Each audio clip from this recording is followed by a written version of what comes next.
At exactly 8:47 in the morning on November 3rd, 1944, Private First Class Michael James Brennan pressed his cheek against the cold walnut stock of his Springfield M1903A4 and watched four German scouts moving through morning fog at what he calculated was 510 yards.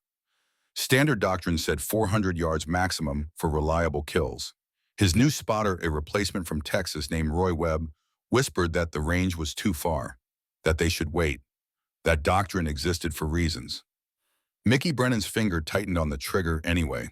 The bent finishing nail, soldered to a piece of fence wire on his rifle barrel, caught the pale morning light. A crude modification that looked like battlefield damage. Something that shouldn't exist. Something that would either prove a steel worker from Gary, Indiana, understood ballistics better than West Point engineers, or get him court-martialed before noon. In the next 90 seconds, all four scouts would drop. An entire battalion's understanding of what was possible would change.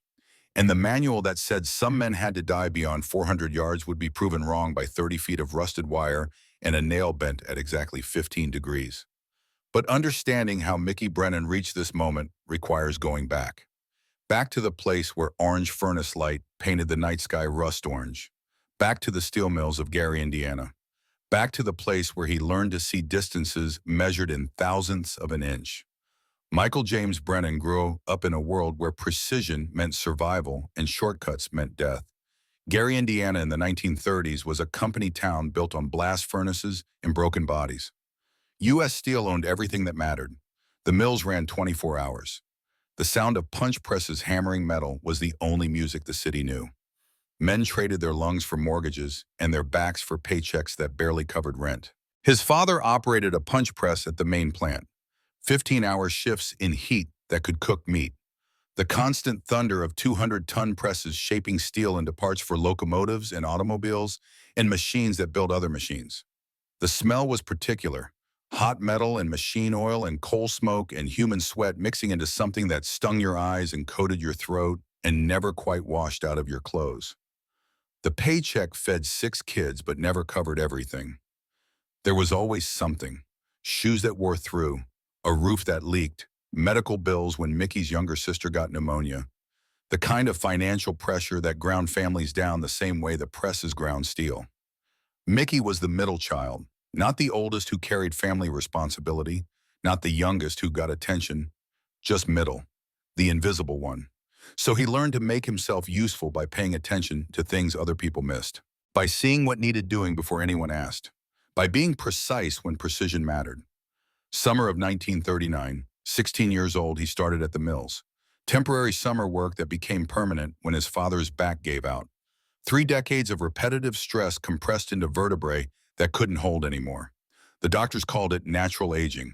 The company called it non-work related. Either way, the family needed money, and Mickey's older brother had already left for the Philadelphia shipyards. They gave Mickey a precision grinder. 8 hours a day, shaping steel parts to tolerances measured in thousandths of an inch. Components for railroad cars, engine parts, machinery elements that had to fit exactly or the whole system failed. Too large and the part wouldn't fit. Too small and it would break under load. The difference between acceptable and scrap was often invisible to human eyes. The work taught him something the classroom never could: how to see distances. How to judge the gap between grinding wheel and metal by sight alone. How to make microscopic adjustments based on instinct developed through 10,000 repetitions. How to trust what his eyes told him even when the measurement seemed impossible. Old Frank Kowalski worked the grinder next to Mickey's. 62 years old, 40 years in the mills, hands scarred and steady. He told Mickey something during the first week. You don't measure every pass, kid. You learn to see the difference, set up a reference point, trust your training. Feel becomes more reliable than instruments after enough time. Mickey learned. By 18, he could judge distances to within 0.02 of an inch without calipers. Could tell if a part was within tolerance just by looking.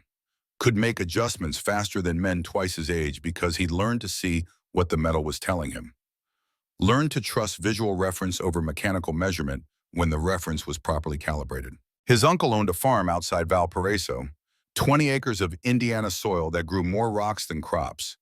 But it had open fields and nobody around to complain about gunfire. Summer weekends, when the heat made the mills unbearable, Mickey would take the bus out and help with chores in exchange for shooting lessons and dinner, and a few hours away from the constant hammer of industry. The rifle was an old Winchester lever action, pre-World War I surplus, the kind of weapon that kicked hard and shot low because the sights had been damaged years ago and his uncle couldn't afford to replace them. Money was tight everywhere. You learned to work with what you had. His uncle showed him the fundamentals: breathing control, trigger squeeze, follow through.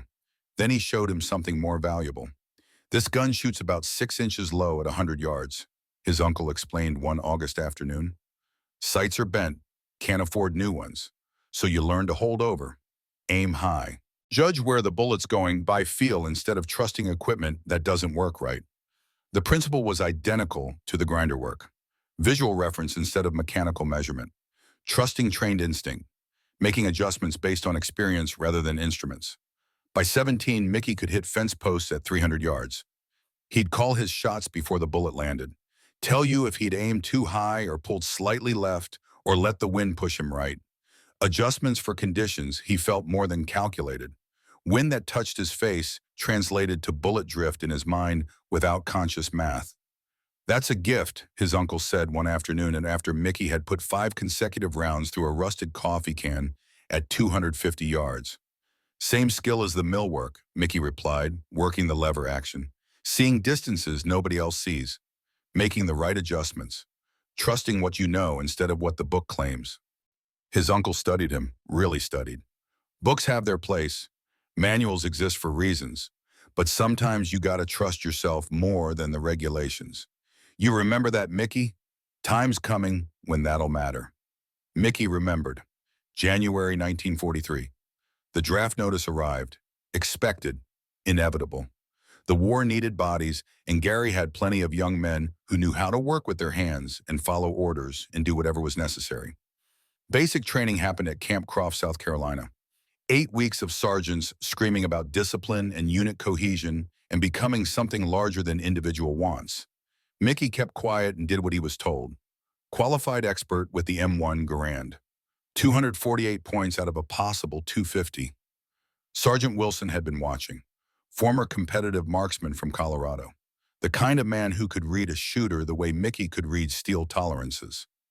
Wilson approached after qualifications. You judge distance without asking, Wilson said. Not a question, an observation.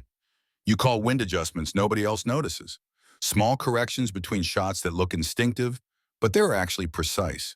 Where'd you learn Uncle's Farm, old Winchester with damaged sights? Wilson nodded slowly. And before the Army. Precision grinder, U.S. Steel Gary, thousandths of an inch tolerances.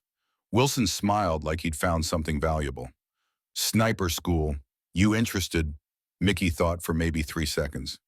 Yes, Sergeant. 6 weeks later, Camp Perry, Ohio. Learning doctrine. Learning that the M1903 Springfield had a maximum effective range of 400 yards because ballistics tables said so. Learning that below 60% first-round hit probability, you don't shoot. You're wasting ammunition, giving away position, violating the scientific method that keeps snipers effective. Mickey questioned it once. Asked the instructor why the limit was 400 when the rifle could clearly shoot farther and the scope could see farther and the bullet didn't stop existing at 401 yards. The instructor looked at him like he'd suggested rewriting mathematics. The ballistics are settled science, Private Brennan. Doctrine is proven through testing. 400 yards is where hit probability drops below 60% threshold. Below that, you're gambling. Snipers execute calculated shots with known probabilities. We don't gamble. Understand? Yes, sir. But Mickey didn't understand. The rifle could do more. The scope revealed more. Only the doctrine said, stop. He kept quiet after that, learned to shoot within the prescribed envelope, learned to let targets beyond 400 yards walk away, absorb the manual completely. He learned. But belief was different from learning. At Camp Perry, Mickey met Daniel Matsuda. Everyone called him Danny, 23 years old, Japanese-American from San Francisco. His father was a commercial fisherman who taught Danny to navigate by stars before Pearl Harbor changed everything. Danny had been studying engineering at Berkeley, Sophomore year when the war started, he enlisted the next day, needed to prove loyalty, needed to show that Japanese American meant the American part mattered more. The Army made him a sniper because he was brilliant and methodical and could calculate ballistics in his head faster than most men could manage with pencil and paper. Danny believed in science, in mathematics, in proven methodology and tested doctrine. If the manual specified 400 yards maximum, then 400 yards was maximum because the people who wrote the manual had studied the problem scientifically and solved it correctly. Mickey and Danny became a team, spotter and shooter. The pairing worked because Danny's calculations validated Mickey's instinct. When Mickey estimated 420 yards, Danny would range it and confirm 418. When Mickey called wind at 4 miles per hour left, Danny would calculate 4.3. They trusted each other. Danny trusted Mickey's eye. Mickey trusted Danny's numbers. Should have been perfect, except for one fundamental disagreement. Danny believed doctrine was right. Mickey believed doctrine was going to get people killed. September 1944, France, attached to the 36th Infantry Division, pushing toward the Vosges Mountains. The war in Europe was different from training. Mud that sucked at your boots, fog that turned visibility into guesswork, the smell of cordite that became normal, artillery sounds that faded into background noise until they stopped, and the silence felt wrong. First week, September 15th. Mickey and Danny in a hide site overlooking a valley. Early morning, fog thick as wet cotton. Then movement. German MG-42 machine gun team setting up on a hillside. Danny ranged them through binoculars. 520 yards. Mickey found them in the scope. 3 men, 2 assembling the weapon, 1 spottings. Clear targets. High value. Stationary. I can make it. 520 is 120 beyond doctrine. Hit probability maybe 45%. We report it. Let artillery handle it. By the time artillery responds, they'll be dug in and protected. That's not our decision to make. Mickey wanted to argue, wanted to take the shot. But Danny was right about team dynamics. You don't make unilateral decisions. He reported the position. The lieutenant said artillery would handle it. Artillery was engaged elsewhere. 20 minutes later, the MG-42 opened fire. Raked B Company's position with devastating effect. 6 men killed in 90 seconds. Mickey watched through his scope. Helpless. 520 yards away, with a rifle that could reach them and doctrine that prohibited trying. One of the dead was Bobby Sullivan. Shako, 24 years old. 4 sisters back home. He'd shared his last cigarette with Mickey the night before. Showed him a photograph of the girl he planned to marry. Pretty smile. Bright eyes. Wedding planned for June 1946 if they both survived. Bobby bled out in a crater. 18 minutes. The medic couldn't reach him because machine gun fire made movement suicide. The same machine gun fire Mickey could have stopped if doctrine permitted the shot. After the MG-42 team packed up and withdrew untouched, Mickey turned to Danny. We could have prevented that. Hit probability was below acceptable threshold. Bobby Sullivan is dead. Probability doesn't matter when you refuse the shot. Danny's face went hard. Discipline matters, Mickey. We follow doctrine or we're just creating chaos. You take low probability shots, you compromise our position for nothing. Then more people die. Mickey said nothing. Something shifted inside him. Something that would cost Danny Matsuda his life 6 weeks later. 3 days after Bobby died, a German forward observer established position in a church steeple. Danny ranged it at 480 yards, 80 yards beyond maximum effective. Mickey could see him clearly through the scope. German officer with binoculars, studying American positions, taking notes, directing movements with hand signals. I can drop him. Danny shook his head. 480, below threshold. We report. They reported. The observer stayed in position 40 minutes, long enough to call German artillery with devastating accuracy. 37 casualties. The precision seemed impossible. One of the dead was Jimmy Patterson. Oregon, 22 years old, wanted to open a sporting goods store after the war, talked constantly about trout fishing. The Deschutes River, teaching kids to cast properly and respect the water and live quiet, useful lives.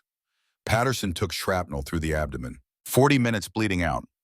Mickey held his hand near the end. Listen to him ask Mickey to tell his folks about the store, to tell them he tried. The German observer descended the steeple at his leisure, walked into the forest, 80 yards beyond where American snipers were authorized to engage.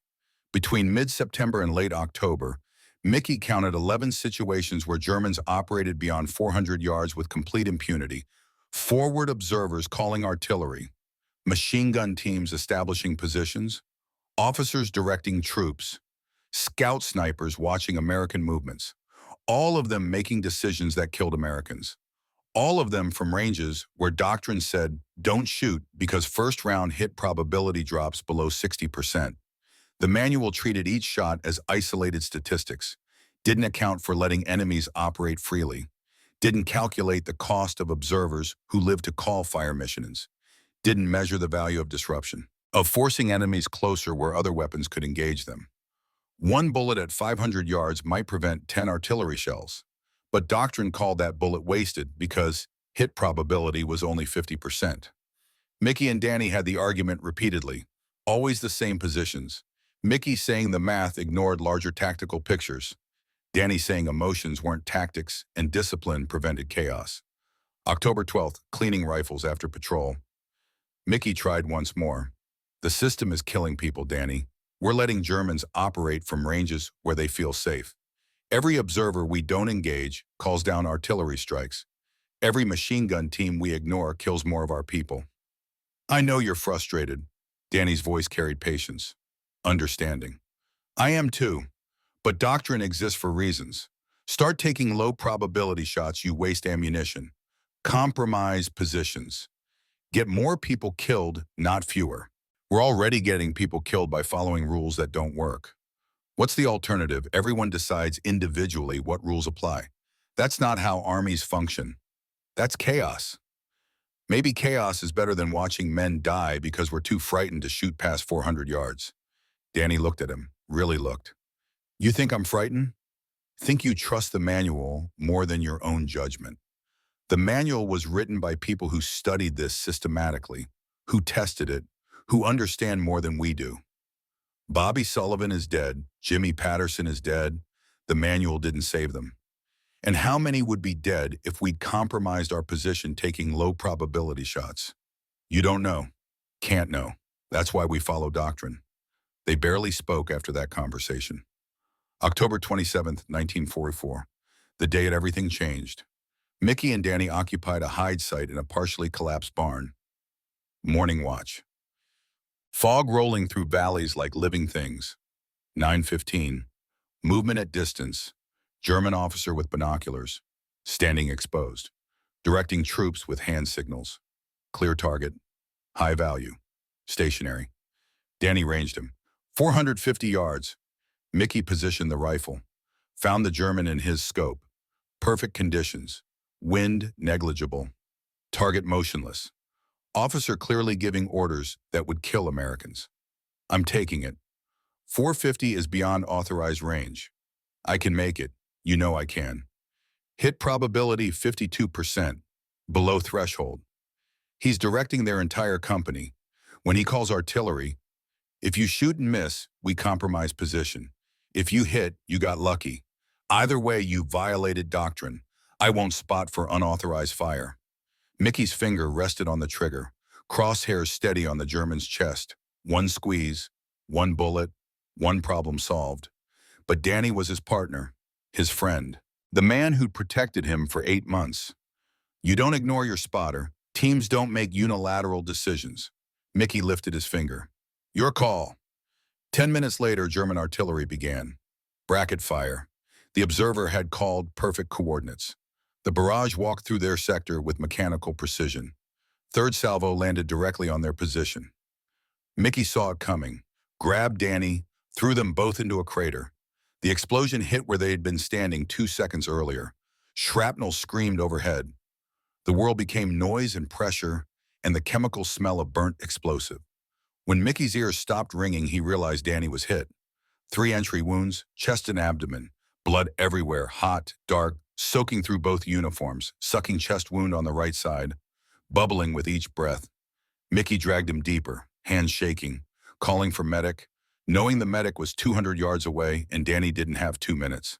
He pressed down on wounds, felt blood pulsing between his fingers. Warm, slick, unstoppable. All the training in the world couldn't prepare you for holding your best friend's life in your hands and feeling it drain away. Danny's eyes found Mickey's face, confused initially, then understanding. The observer, 450. He called this. Don't talk. Medic's coming. Hold on. You wanted to shoot. I said no. You followed doctrine. You did right. Danny coughed, blood on his lips, his teeth. Did I? Bobby's dead. Patterson's dead. Now me. All because I trusted probabilities over you. Gripping Mickey's arm, strength fading, desperate, urgent. Promise me. No more following rules that kill your brothers. Promise. I promise. My father, tell him I tried to do right. Tell him I believed in something. You did everything right, Danny, everything. But Danny's eyes were already unfocused, breath slowing, the particular rattle of lungs filling with blood. Time running out. He died at 11:03, 4 minutes and 38 seconds after the shrapnel hit. Mickey sat in that crater holding Danny's body for 8 minutes. The war continued around him. Men shouting, artillery in the distance, machine guns chattering, radio chatter, officers yelling orders. None of it mattered. The world had ended, and nobody else noticed. When Mickey finally stood, he looked at the church steeple 450 yards distant. The observer was still there, still directing fire, still killing Americans from a range where doctrine declared him safe. Mickey made a decision that would change everything. Never again would he follow rules that killed good men. Never again would doctrine trump reality. Never again would he wait for permission while people died. That night, October 28th, Mickey Brennan started bending nails. Within 2 weeks, German scouts would be dying at ranges they thought impossible. But first, he'd nearly lose everything to an officer who noticed what shouldn't be there. The night after Danny Matsuda died, Mickey Brennan couldn't sleep. Every time he closed his eyes, he saw Danny's face, heard his voice, watched the light fade from his eyes while German artillery continued falling because an observer at 450 yards had been allowed to work undisturbed. Mickey lay in his foxhole staring at stars that looked nothing like the stars over Gary. Foreign constellations, foreign in sky. Like even the heavens knew he didn't belong here. But the stars didn't matter. What mattered was the promise he'd made to a dying friend. No more following rules that killed your brothers. The idea came from the steel mills. When you're grinding a part to a specific depth, you don't measure every single pass with calipers. That takes too long, creates too many opportunities for error. Instead, you set up a reference point, a scratch mark on the tool rest, a piece of tape at the right height, a bent piece of wire that tells you instantly when you've reached the correct position. Visual reference instead of mathematical calculation. Instinct instead of instruments.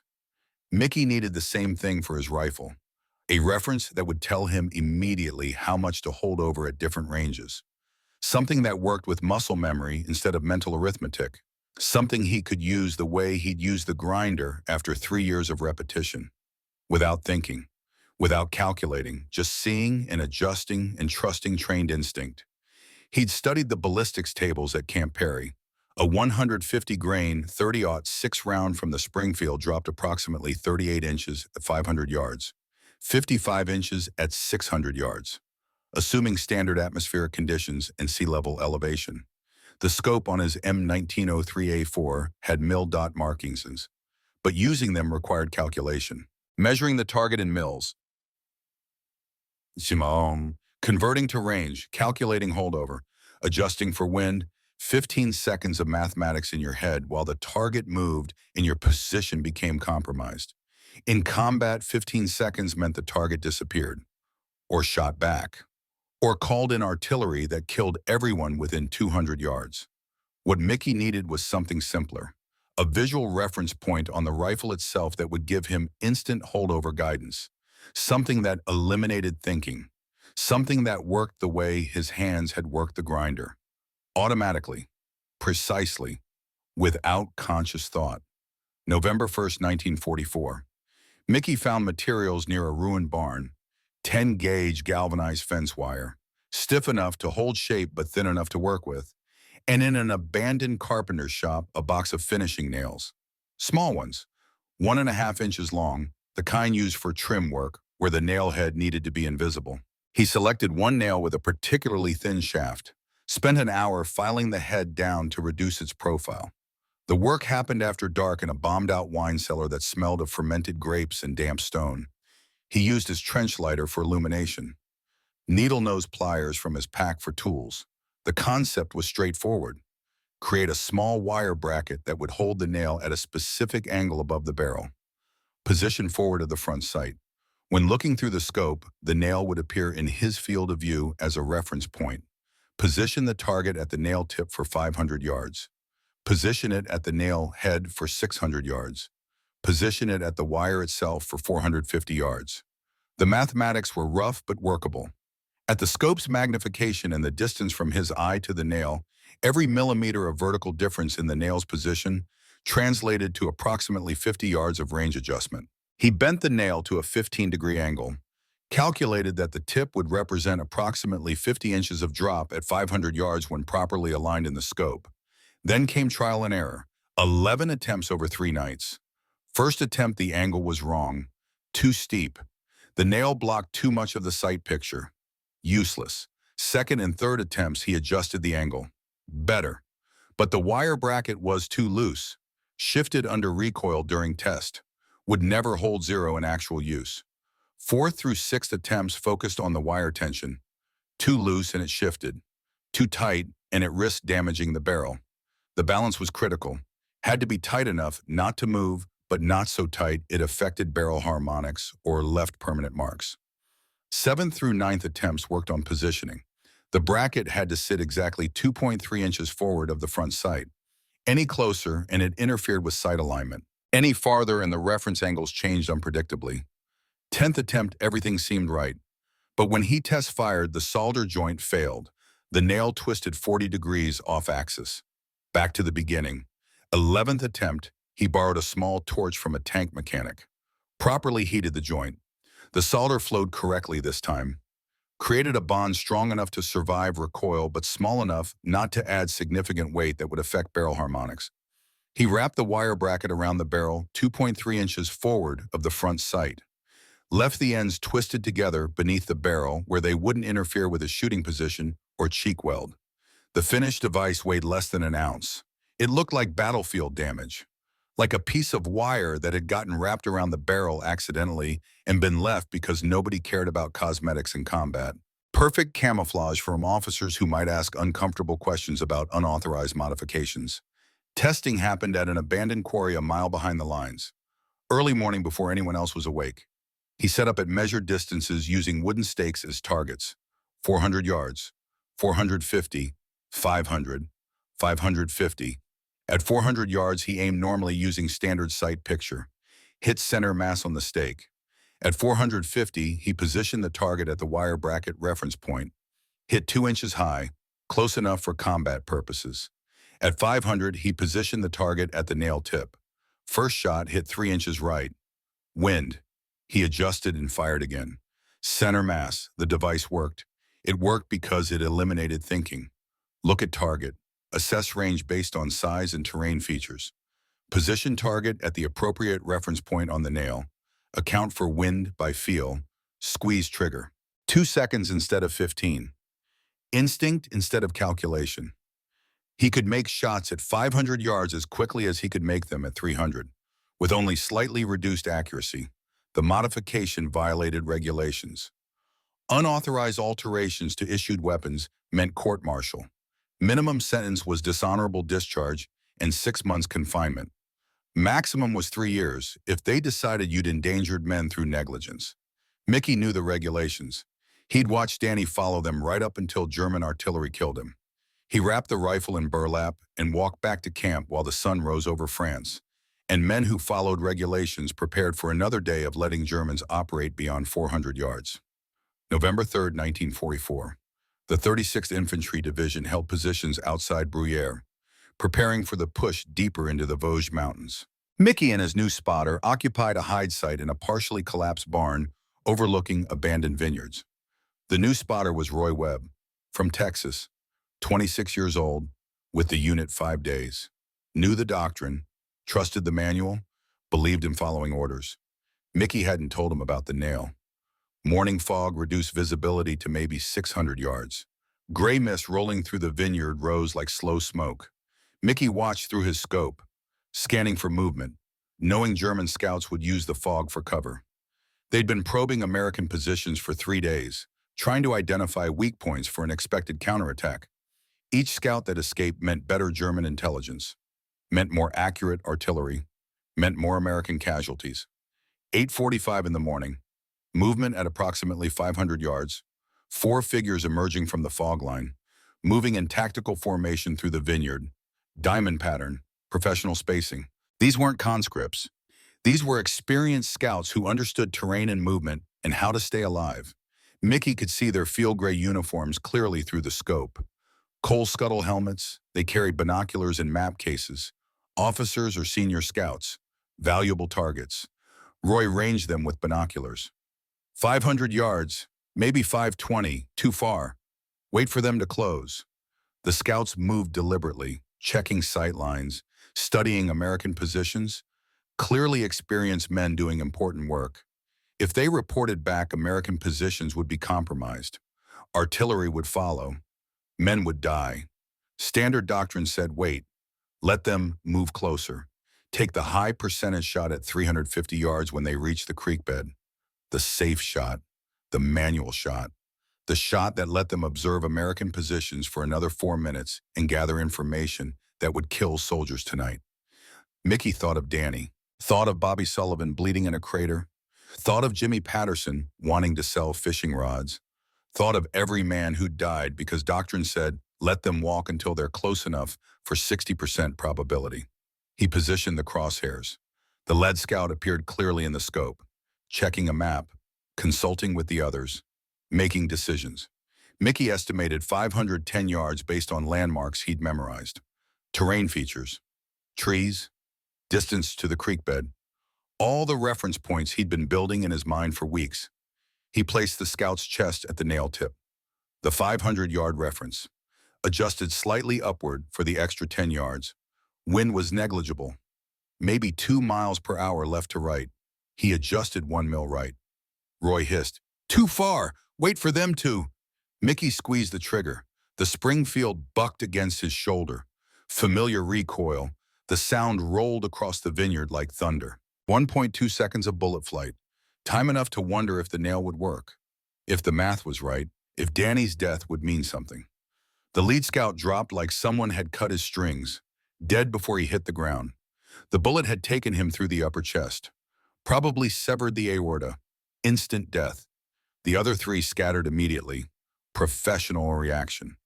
Moving to separate positions in the vineyard rows. Good training. Wouldn't save them. Mickey worked the bolt. Smooth. Mechanical. The way he'd done it 10,000 times in training. Found the second scout moving left. Approximately 505 yards now. Positioned him at the nail tip. Adjusted fractionally for his movement. Squeezed. The scout stumbled. Fell. Didn't move again. Through the throat. Severed spine. 15 seconds elapsed since the first shot. The third scout made the critical mistake of stopping behind a vine post, thinking it provided cover. It concealed him from view, but wouldn't stop a bullet. Mickey ranged him at 515 yards. Nail tip. Slight upward adjustment to account for the distance. The shot took 4 seconds to set up. The bullet passed through the vine post and the scout behind it. Center mass, through both lungs. The fourth scout ran. Smart move. Wrong direction. He broke toward the fog line, making for cover, but presenting his back at approximately 520 yards. Moving target. Maximum range for Mickey's system. Mickey led the scout by 2 mils. Positioned the running figure at the nail tip. Controlled his breathing. Found the natural pause between heartbeats. Pressed the trigger during that moment of absolute stillness. The scout's legs went out from under him. He tumbled into the vines, didn't get up. Spine shot, instant paralysis. 90 seconds. 4 shots, 4 hits. Average range 512 yards. All of them dead. Roy stared through the binoculars. His voice came out wrong. Shocked. Jesus Christ, what did you just do? Mickey worked the bolt, ejecting the last spent casing. Kept them from calling artillery on our position tonight. That's over 500 yards. Manuel says maximum effective is 400. How did you? Manuel says let them observe us and report back. I don't follow that manual anymore. Roy lowered the binoculars slowly, studying Mickey like he'd just spoken a foreign language. How did you range that? I didn't see you use the mil dots. You didn't calculate holdover. Mickey pointed at the bent nail on his barrel. Reference point, like a sight, but for holdover. Took me 11 tries to get the angle right. Roy stared at the crude modification. That's unauthorized. That's court-martial territory. So is letting Germans kill our guys because we're too scared to shoot past 400 yards. Mickey started packing his equipment. You want to report it? Go ahead. Report it. I'll keep using it until they take my rifle. Roy said nothing, but that afternoon Mickey saw him talking quietly with another sniper. Both of them glancing toward the rifle, toward the bent nail that shouldn't exist but had just dropped 4 Germans at impossible range. By evening, 3 snipers in the 36th Division knew about the nail. By morning, 7 knew. Nobody reported it. Nobody asked for authorization. They just started asking Mickey questions. How do you position it? How do you calculate the angle? What gauge wire? What kind of nail? How do you account for different bullet weights? How do you adjust for altitude? The questions came in quiet conversations, in moments when officers weren't watching, in the careful way enlisted men share forbidden knowledge that saves lives.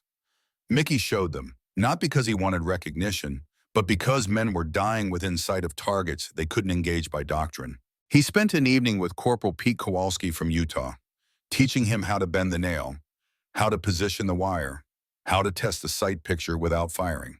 Kowalski made his own version that night, slightly different design, used a horseshoe nail and heavier wire, but the same principle.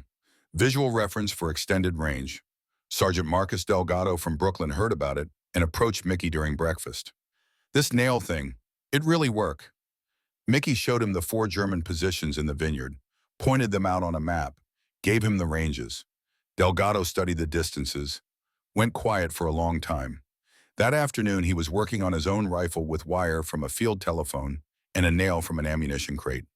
No official documentation existed, no engineering approval, no armorer inspection, just whispered conversations between snipers who were tired of watching Germans operate freely beyond 400 yards. The modification spread through the 36th Division like rumor, each man making small adjustments to the design, each one testing it quietly before trusting it in combat.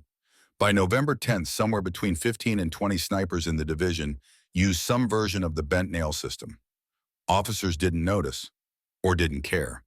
The snipers kept their rifles clean, followed orders, made their shots. The nail was small enough and crude enough that it looked like battlefield debris. Only another sniper would recognize it as modification. And snipers weren't telling. The effect showed in the statistics. German patrols that had operated confidently at 450 yards started dying. Forward observers who'd felt safe in distant positions started taking fire. Machine gun teams that set up beyond 400 yards had found American bullets arriving from ranges they thought were impossible. November 8, 1944, 2:30 in the afternoon. Lieutenant Daniel Krause inspected weapons before patrol. West Point graduate, 25 years old, by the book officer who believed regulations existed for good reasons. He stopped at Mickey's rifle, stared. Private Brennan, what is that on your barrel? Mickey kept his voice calm.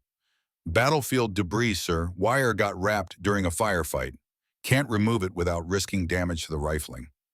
Krause leaned closer, studied the nail, studied Mickey. This doesn't look like random debris. This looks intentional. This looks like a modification. Sir, the rifle shoots fine. I've checked it myself. I didn't ask if it shoots fine. I asked what that is. Silence stretched between them. Other soldiers stopped working, watching. Krause pulled the rifle from Mickey's hands. You're confined to quarters. I'm taking this to the armorer for inspection. If this is an unauthorized modification, you're looking at court-martial. Minimum 6 months confinement. Possibly 3 years if they determine you endangered men through negligence. Mickey watched Krause walk away with his rifle, everything he'd built. The solution that worked. The method spreading through the division. The way to honor Danny's death, about to be destroyed by regulations. November 8th through 9th, 18 hours. Mickey in his tent. Couldn't sleep. Couldn't eat. Other snipers knew something was wrong. Whispered conversations. Fear spreading like infection. If Mickey went down for this, did the method die with him? Would they confiscate every modified rifle? Would Germans go back to operating freely at extended ranges? Would more men die like Bobby Sullivan and Danny Matsuda because doctrine prevented obvious solutions? Mickey felt no regret. He'd do it again. Danny died following doctrine. Sullivan died. Patterson died. 47 men in October alone. The method worked. 89 kills in November. 41 beyond 400 yards. The statistics proved it. But court-martial meant dishonorable discharge, prison time, family shame. His father had worked steel mills 30 years to earn respect. Mickey would destroy that legacy in 18 months. November 9th, 8:15 in the morning. Sergeant First Class Eugene Kowalski examined the rifle. 48 years old, been in the Army since 1916, seen everything, fixed everything. The kind of NCO who understood that regulations and reality didn't always align perfectly. He checked the rifle thoroughly, headspace, rifling condition, fired 3 test rounds, measured the groups. Kraus waited. Well, Sergeant, Kowalski's face remained expressionless. Rifle's in excellent condition, sir. Wire appears to have gotten wrapped during combat operations. Common occurrence in the field. I could remove it, but there's risk of scoring the barrel if it's been on there a while. Metal can bond under heat and pressure from firing. But is it a deliberate modification? Sir, I see battlefield debris. Now, if someone had deliberately modified a rifle to improve long-range accuracy, that would show up in the test firing patterns. This rifle performs exactly to specification for an M1903A4. No better, no worse than any other rifle in the battalion. He was lying, protecting Mickey, but doing it with plausible deniability. The rifle did shoot to specification. The nail didn't change mechanical accuracy. It changed the shooter's ability to use that accuracy at extended range. Kraus studied him, knew something was wrong, but couldn't prove it. Return the rifle to Private Brennan, but I'm watching him. Mickey got his rifle back at 10:30, hands shaking slightly, relief mixing with residual fear. Kowalski gave him a look that said everything. Don't make me regret this, son. Thank you, Sergeant. Don't thank me. Just don't get caught again. And whatever you're doing, it better be worth the risk. Well, that afternoon, a German scout team appeared at 480 yards. Mickey dropped all 3. Clean kills. Professional work. Sergeant Kowalski watched from 200 yards away, nodded slowly, turned, and walked away. Within a week, Kowalski had helped 2 other snipers fix battlefield debris on their rifles. The method was spreading. The Germans were dying, and one German officer was about to figure out why. Lieutenant Klaus Zimmermann commanded a scout platoon in the 29th Panzer Grenadier Division. 29 years old, running patrols in the Vosges sector since August. Knew the terrain, knew the Americans, knew how to avoid trouble and bring his men home alive. The past 2 weeks had changed everything. November 5th, scout team at 480 meters, Whitman killed, 22 years old, from Dusseldorf, clean headshot, American sniper. But 480 meters, Americans didn't shoot that far. Their doctrine was clear, 400 yards maximum. November 9th, 2 scouts, 510 meters, both dead within seconds, both center mass, and professional kills. November 12th, forward observer in a church steeple, 465 meters, thought he was safe, killed mid-transmission to artillery. November 16th, Zimmermann examined bodies personally. All showed signs of professional marksmanship. Headshots or center mass, trained snipers, not lucky riflemen. But the range was outside American doctrine. Zimmermann had studied captured manuals. M1903 Springfield, 400 yards maximum effective range. Standard doctrine across all American sniper units. So what had changed? New scopes, new ammunition, new training protocols. They hadn't captured documentation for November 22nd. A German counterattack overran an American sniper position. Zimmerman's men captured a Springfield rifle before the Americans could destroy it. Zimmerman examined it personally that night. Scope was standard. Weaver 2.5 power. Nothing special. Ammunition was standard M2 ball. 150 grain. Barrel was regulation length. But there was something. Wire wrapped around the barrel. A bent nail soldered to the wire. Forward of the front sight. It looked like damage. Battlefield debris. Improvised repair. Maybe Zimmerman took the rifle to Hauptmann Werner Steiner, engineer, ballistics expert. The kind of officer who understood physics. November 23rd, Steiner test fired the rifle at multiple ranges. 100 meters, 200, 300, 400, 500. The groups were normal for a Springfield, nothing exceptional. His report was definitive. No mechanical advantage identified. Wire and nail attachment appears non-functional. Likely battlefield debris or damaged equipment the soldier couldn't properly repair. American improvement in long-range accuracy is probably due to improved training protocols or higher quality ammunition batches we haven't seen before. They'd examined it, analyzed it scientifically, and completely missed it. The modification wasn't mechanical, it was cognitive, a visual reference that only made sense when you understood what it was for. To German eyes trained to look for mechanical improvements, it looked like random damage. But Zimmerman wasn't stupid. He wrote his report anyway.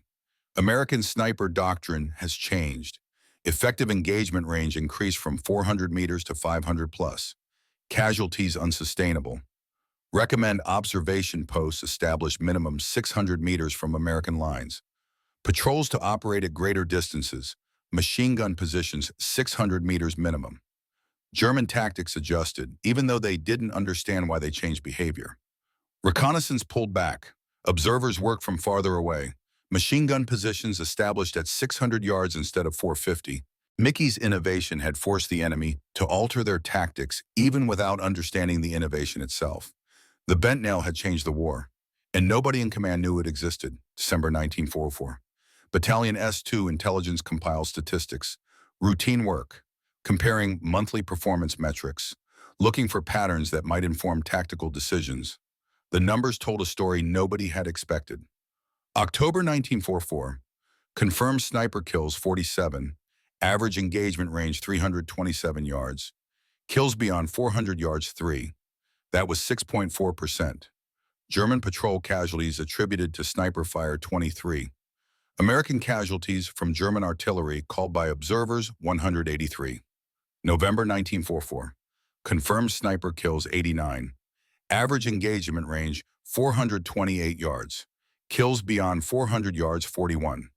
That was 46.1%. German patrol casualties attributed to sniper fire 67. American casualties from artillery 97. The improvement in long-range kills was 640%. Average engagement range increased 101 yards. Most significantly, American casualties from artillery had dropped by 47%, 86 fewer deaths. Conservative estimate, each German observer prevented was responsible for calling at least one fire mission. Each fire mission averaged 5 to 8 casualties. The math was simple, brutal, definitive. The bent nail modification had saved between 80 and 120 American lives in November 1944 alone. The report noted the improvement, cited possible factors. Better weather providing improved visibility, increased sniper ammunition allocation, higher morale following recent successful operations, improved training protocols. No mention of unauthorized modifications. No investigation into how engagement ranges suddenly increased. The statisticians saw numbers that improved and looked for conventional explanations. Nobody thought to check the rifles for bent nails and fence wire. But one officer noticed, Captain William Hayes, battalion executive officer, 32 years old, had been an engineering student at Purdue before the war. Understood ballistics, knew what was required for accurate long-range shooting. December 3rd, 1944. He approached Mickey during equipment maintenance. Private Brennan, your kills in November, 17 confirmed, 11 beyond 450 yards. That's exceptional shooting. Thank you, sir. It's also statistically unlikely. The manual says first-round hit probability drops below 50% past 425 with the Springfield. You're either the luckiest man in the division or you're doing something different. I work hard, sir. Hayes studied Mickey's rifle. His eyes found the nail immediately. He leaned closer, examined it. Understanding dawned across his face. That's a holdover reference. Visual ranging system. Mickey said nothing. Who authorized you to modify your weapon? Nobody, sir. You know that's court-martial. Unauthorized weapon modifications, minimum dishonorable discharge, and 6 months confinement. Yes, sir. So is watching men die because doctrine says I can't shoot them. Hayes was quiet for a long moment. Processing, calculating. How many others are using this? Don't know, sir. Don't know or won't say. Both, sir. Hayes pulled out his notebook, wrote something, tore out the page, handed it to Mickey. Supply sergeant, tomorrow morning. Tell him I authorized increased wire for field telephone repair and additional finishing nails for construction projects. Don't mention rifles. Mickey took the paper. Didn't understand immediately. Sir, Hayes met his eyes. Official position, I'm approving materials for legitimate field maintenance. What soldiers do with those materials isn't my concern unless it compromises safety or discipline. This modification doesn't compromise safety. It improves effectiveness. Therefore, it falls outside my area of concern. He turned to walk away. Paused. Private Matsuda, Danny, I knew his father. Commercial fisherman, San Francisco. Good man. I hate writing letters to good men telling them their sons died following doctrine that got them killed. Yes, sir. Keep using the nail, Brennan. But if a general asks, you didn't hear it from me. Tacit approval changed everything. No doctrine update, no official recognition. But snipers could request materials without explaining purpose, could continue modifications without fear of immediate punishment. The innovation remained underground, but protected. December 1944 through November 1945. Mickey survived the war, wounded twice. Shrapnel from artillery on December 18th. Minor wounds. Back to duty in 10 days. Gunshot wound February 3rd, 1945. Through the shoulder. 6 weeks recovery. Purple Heart for each. No medals for innovation. No commendation for the modification that changed sniper doctrine. His service record listed him as qualified expert marksman. Reliable under fire. Follows orders. The complete absence of disciplinary actions was notable only because it suggested he'd never been officially caught doing anything wrong. November 15th, 1945. Fort Dix, New Jersey. Mustered out. Rank sergeant. Combat infantryman badge. An honorable discharge certificate. A train ticket home. The Army kept his rifle. Standard procedure. Weapons remain government property. Mickey walked out of Fort Dix with a duffel bag and no intention of discussing what he'd done. January 1946. Gary, Indiana looked exactly the same. The steel mills still ran 24 hours. The sky still glowed orange at night. The same rust-colored dust still coated everything. Like the war had never happened. Like the world hadn't changed. U.S. Steel hired him back at his old position. Operating the precision grinder, making parts measured in thousandths of an inch. The work was identical. The place was identical. But Mickey had changed in ways that couldn't be measured or explained. He married Dorothy Kowalski in 1947. She was from Hammond, worked at the diner on Main Street, had kind eyes and asked no questions about the war, seemed to understand that some things couldn't be talked about, that some weights had to be carried silently. She asked once, early in their marriage, where had he served? What had he done? I was a sniper in France and Germany, Mickey said. Did my job, came home, glad it's over. She didn't press, never asked again. They bought a small house 6 blocks from the mill, had 3 children over the next decade, 2 boys and a girl, good kids, smart kids. None of them went to war. Mickey made sure of that. He walked the same road to work for 30 years, carried the same lunch pail, did the same job he'd done before someone decided killing Germans was more important than grinding steel. He never talked about the war. The children knew their father had served. There was a photograph of him in uniform on the bedroom dresser. Young, serious, looking at the camera like he could see the future. but he deflected questions with humor or silence. War stories are for men who enjoyed the war, he'd say. I just wanted to come home. He kept no souvenirs, no captured German equipment, no unit memorabilia, no scrapbook of letters or photographs, nothing that would make him remember more than he already did. He joined the VFW post in Gary, attended maybe twice a year, usually for funerals. Other veterans wanted to remember, wanted to tell stories, wanted to make the war mean something. Mickey wanted to forget. June 1963. A writer from American Rifleman magazine contacted him. Someone had mentioned his name in connection with the bent nail modification. The writer wanted to interview him for an article about field innovations in World War II.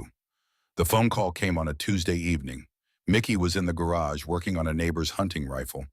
Dorothy called him inside. Mr. Brennan, my name is David Patterson. I'm writing an article about improvised modifications soldiers made during the war. Your name came up regarding a range reference system using a bent nail. I'd love to interview you for... Not interested. Sir, from what I understand, your innovation saved hundreds of lives. Changed how snipers... I said not interested. Thank you for calling. Mickey hung up. Patterson called back 3 times over the next 2 weeks. Mickey never answered. Dorothy started screening calls. Eventually, Patterson stopped trying. Dorothy asked him about it one evening. Why won't you talk to them if you did something important? Danny Matsuda did something important. Bobby Sullivan did something important. They followed orders and died. I broke rules and lived. That's not a story anyone needs to hear. She didn't understand, but she let it go. Mickey retired from U.S. Steel in 1978, 30 years of service, a pension, a handshake, a gold watch that stopped working after 6 months. He started a small gun repair business in his garage, fixing hunting rifles for neighbors and friends. Good work, quiet work. No combat, no doctrine, no watching men die because regulations prevented obvious solutions. The work was meditative, peaceful, cleaning actions, replacing springs, adjusting triggers, solving problems with tools and patience and accumulated knowledge. Men would bring him rifles and tell him what was wrong. Mickey would examine the weapon. Usually found the problem wasn't what they thought it was. Fixed the actual issue. Charged reasonable rates. Built a reputation for honest work. He liked it. Liked the simplicity. Liked that nobody died if he made a mistake. Liked that the worst consequence of failure was a rifle that didn't shoot straight instead of friends bleeding out in craters. March 1987, Dr. Thomas Brennan contacted him. No relation, common name. Military historian from University of Michigan, researching American sniper innovations in World War II. Brennan had interviewed 73 veterans, examined archived combat reports, traced the sudden improvement in 36th Division sniper statistics from November 1944. His conclusion: field modifications spread through informal channels without official recognition. Standard pattern for enlisted innovation in combat. Effective changes developed from necessity. Spread through word of mouth. Improved outcomes significantly. Received no official acknowledgement because they violated regulations. Several veterans had mentioned Mickey's name. The phone call came on a Saturday afternoon. Mickey was in the garage. Dorothy transferred the call. Mr. Brennan, Dr. Thomas Brennan, University of Michigan. I'm researching sniper innovations during World War II. Your name has come up multiple times regarding... I know what you're researching. Answer is no. Sir, I've documented the statistical impact. November 1944, your division's sniper effectiveness increased 640%. Long-range kills jumped from 6% to 46%. Artillery casualties dropped 47%. Conservative estimate says your innovation saved 200 American lives, possibly more. Don't you think 200 lives? Mickey's voice went quiet. Brennan heard something in it. Pain, grief, something old and deep. Yes, sir. Minimum estimate based on prevented artillery strikes. Could be significantly higher when you factor in... You want to know what I think, Dr. Brennan? Yes, sir. Very much. I think those 200 men deserve to live. I think Danny Matsuda deserved to live. Bobby Sullivan, Jimmy Patterson. All the ones who died in September and October because Doctrine said, let Germans operate at 450 yards. I think the system that killed them deserved to be ignored. Mickey paused, breathing hard, decades of suppressed emotion surfacing. And I think if I get a medal for that, it means admitting my best friend died for nothing. Means admitting he followed rules I knew were wrong, and I let him because I didn't have courage to break them yet. Sir, he died following rules I knew were killing people. And I let him because I was scared. Scared of court-martial, scared of punishment, scared of breaking regulations. You want to write about innovation. Write about the men who died waiting for someone to have courage. Don't write about me. Brennan was quiet for a moment. Then, Mr. Brennan, you saved 200 lives. Changed military doctrine. Modern sniper scopes use graduated reticles based on the same principle you pioneered. Your innovation is taught worldwide. The method is still saving lives. Don't you want recognition? Mickey closed his eyes, saw Danny's face, heard his last words, felt blood pulsing between his fingers. I want those 200 men to have lived their lives. I want Danny Matsuda to have finished his engineering degree and designed bridges. I want Bobby Sullivan to have gone home to Chicago and married that girl he loved. I want Jimmy Patterson to have opened his sporting goods store in Oregon and taught kids to fish. His voice cracked slightly. They didn't get what they wanted, but I did. I got to come home. I got to marry Dorothy. I got to have 3 kids and 6 grandchildren and 30 years grinding steel, and now this quiet little shop. I got everything they deserved and didn't get. So no, Dr. Brennan, I don't want recognition. I want to be grateful for what I have and remember what they lost. That's enough. That's more than enough. Brennan didn't argue, published his research in 1988. Article titled Improvised Anti-Reconnaissance Tactics, Italian Campaign, 1944. Attributed the innovation to unidentified NCO's 36th Infantry Division. Mickey's name was never mentioned. March 11, 1994, 11:47 at night. Mickey Brennan, 71 years old, sat in his living room watching television. Dorothy was in the kitchen making tea. Some detective show was on. Mickey wasn't really watching, just sitting, thinking about nothing in particular. Then pain, sudden, massive, crushing pressure in his chest radiating down his left arm. The classic symptoms, the unmistakable feeling of a heart giving out after 71 years of work. He tried to call for Dorothy, couldn't get enough air. The world went gray at the edges. She heard him gasp, ran in, saw his face, knew immediately. She called for an ambulance, held his hand, told him to hold on. Help was coming. Mickey gripped her hand, tried to speak, needed to say something. Dorothy, tell Danny, I kept the promise. Tell him it worked. Tell him I'm sorry. Who's Danny Mickey who? But his eyes were already unfocused, breath slowing, the particular stillness that meant time running out. Paramedics arrived 8 minutes later. Too late. They tried anyway. Professional obligation. Went through the motions knowing it was finished. Pronounced dead at 12:04 in the morning. March 12, 1994. Exactly 50 years after he'd killed 4 German scouts at 510 yards. Dorothy never knew about Danny Matsuda. Never knew about the bent nail. Never knew her husband had changed warfare and refused credit. The obituary in the Gary Post-Tribune was 4 paragraphs. Michael James Brennan, 71 of Gary, died March 12. Veteran of World War II, serving with distinction in France and Germany with U.S. Army 36th Infantry Division. Worked 30 years U.S. Steel as precision grinding equipment operator. Retired 1978, operated Brennan gun repair. Survived by wife Dorothy of 47 years, 3 children, 6 grandchildren. Services Friday, Calumet Park Cemetery. No mention of the bent nail, no mention of 4 scouts, no mention of 200 lives. The funeral drew 68 people, Dorothy and the children and grandchildren, neighbors, VFW post members, gun shop customers, people whose rifles Mickey had fixed, people who'd known him as the quiet guy who did good work. But also Roy Webb, 72 years old, flew in from Texas, stood in the back, didn't approach the family, just came to pay respects. Pete Kowalski, 73, drove from Utah, Marcus Delgado, 69, took a train from Brooklyn, 8 other men, all former snipers, all old now, gray hair, weathered faces, bodies showing the accumulated damage of 7 decades, all alive because Mickey had taught them the method. After the service, Roy Webb approached Dorothy. "Ma'am, your husband saved my life. Saved a lot of lives. Just wanted you to know." Dorothy looked confused. "He never talked about it." "He wouldn't have. That was Mickey. Did the work. Came home.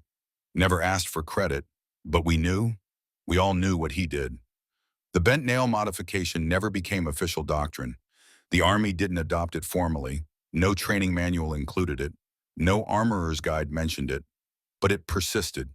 Korean War snipers used variations, different materials, same principle. Vietnam saw similar modifications. A Marine sniper in Hugh City, 1968, used bent coat hanger wire positioned on his barrel, made shots at extended ranges through urban terrain. Didn't know the method came from a steel worker in Gary, Indiana. An Army sniper in Afghanistan, 2004, created a version using an L bracket from a destroyed laptop. Soldered it to his barrel, provided holdover reference at high altitude where thin air changed ballistics. Worked perfectly. Never knew he was using a system invented 60 years earlier. Modern sniper scopes include graduated reticles, multiple aiming points for different ranges. The technology has improved. The principle remains identical. Give the shooter a visual reference that eliminates calculation, enables instinctive shooting at extended range. In 2024, 80 years after that November morning in France, a young Marine lieutenant in Iraq strings improvised range markers on her rifle. Uses different materials, slightly different positioning, but the same fundamental concept: visual reference instead of mental calculation, instinct instead of mathematics. She doesn't know the method's name, doesn't know it came from a man who learned to see thousandths of an inch in a Gary steel mill. Just knows it works. The modification saves lives, enables shots that doctrine says are impossible. Mickey Brennan is buried in Calumet Park Cemetery, Merrillville, Indiana. His headstone lists his name, his dates, and a small notation: SGT, U.S. Army, World War II. No mention of innovation, no mention of the nail, no mention of 200 lives saved. His grandson, James Brennan, 32 years old mechanical engineer in Chicago, knows his grandfather served in World War II, knows he worked the steel mills, knows he ran a gun shop, doesn't know his grandfather changed warfare. Found an old photograph once while cleaning out Dorothy's house after she passed in 2003. Grandfather in uniform, young, serious, kept it on his desk at work, never knew the story behind it. The forgotten hero, no monument, no memorial. Name in no history books except a footnote in an obscure journal article almost nobody reads. But the method he invented saved hundreds in 19 saved thousands since. Still taught, still used, still working. Sometimes the greatest innovations come from people not supposed to have them. From precision grinders who understand visual references better than engineers who write manuals. From men who watch friends die and decide regulations matter less than results. Sometimes the system would rather forget than admit it was wrong. Would rather erase the name than acknowledge a private first class solved what West Point couldn't. Sometimes the heroes are the ones who go home quietly, who fix rifles for neighbors and honor dead friends and never ask for credit. Mickey Brennan understood something most people never learn: that glory is empty, that recognition is fleeting, that medals collect dust while memories endure. He broke rules because rules were killing people. Created something new because old ways weren't working. Saved lives because that was more important than following orders. When offered recognition, he refused, because the method mattered more than his name, because Danny deserved credit more than he did, because going home and living a quiet life was worth more than any medal. That's the real American story. Not the generals who take credit, not the politicians who write histories, not the men who demand recognition, the corporals who see problems and fix them, the steel workers who understand ballistics through feel rather than formulas, the ordinary men who do extraordinary things and then go home like nothing happened. Mickey Brennan's legacy isn't in medals he never received, isn't in history books that never mentioned his name, isn't in recognition he refused. It's in wires stretched across battlefields in a dozen different wars, in soldiers who learned the method and taught others, in families who stayed whole because a German scout died at 510 yards instead of completing his mission, in 200 men who came home from France instead of dying there, who married, had children, built lives. Because a 21-year-old from Gary, Indiana decided saving lives mattered more than following doctrine, the bent nail still teaches that innovation comes from unexpected places, that rules aren't sacred when they cost lives, that sometimes the simplest solution beats the most sophisticated doctrine, that doing the right thing matters more than doing the approved thing, that saving lives matters more than saving face, that ordinary people can change the world if they're willing to take the risk. Mickey Brennan took the risk, broke the rules, saved 200 lives, refused recognition, then went home and lived the life Danny Matsuda never got to live, kept the promise, honored the dead by living well. And in the end, that's the only legacy that matters.